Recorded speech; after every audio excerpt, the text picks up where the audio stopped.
DJ बजा जोर से नाचा हो, साउंड बढ़ दिल के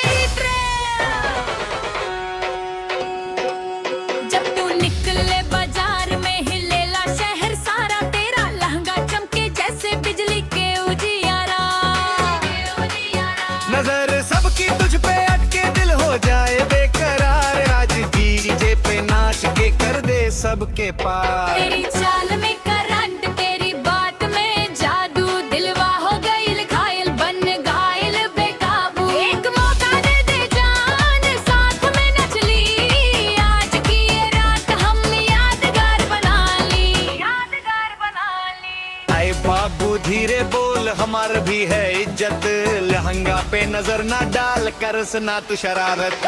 डीजे पे नाच जरूर लेकिन अपने स्टाइल में, हमारा दांव से जल जाए बस पूरा ये माइल में। हम ना है आसान समझ ले तू बाबू, दिल से खेल बकस हो जाई बस तू काबू। डीजे पे मिलल बा मौका, खुल के आज नाचब, जो भी देखी हमके बस देखत रहे जाब। लागिन जज जे करम दिलवा भयो बेलदयम, आरती पे झूमे जिया करेला सबके करम। लागिन जज जे करम रात हो गइल करम, अच्छी लड़की लड़का मचेला पूरा धर्म।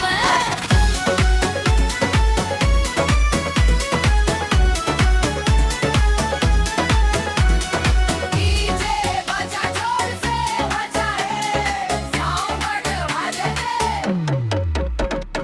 जब तू निकले बाजार में हिलेला शहर सारा, तेरा लहंगा चमके जैसे बिजली के उजियारा। नजर सबकी तुझ पे अटके दिल हो जाए बेकरार, आज डीजे पे नाच के कर दे सबके पार। तेरी चाल में करंट, तेरी बात में जादू, दिलवा हो गइल घायल बन घायल बेकाबू। एक मौका दे दे जान, साथ में नच ली, आज की ये रात हम यादगार बना ली, यादगार बना ली। ए बाबू धीरे बोल, हमार भी है इज्जत, लहंगा पे नजर ना डाल, कर सुना तू शरारत। डीजे पे नाच जरूर लेकिन अपने स्टाइल में, हमारा दांव से जल जाए बस पूरा ये माइल में। हम ना है आसान समझ ले तू बाबू, दिल से खेल बकस हो जाई बस तू काबू। डीजे पे मिलल बा मौका, खुल के आज नाचब, जो भी देखी हमके बस देखत रहे जाब। लहंगा डीजे पे करम दिल लगा रोल हरदम, भीतर के झूमे जिया करेला सबके करम। लहंगा डीजे पे दम गलत हो गइल करदम, नाचे लड़की लड़का मचेला पूरा धर्म।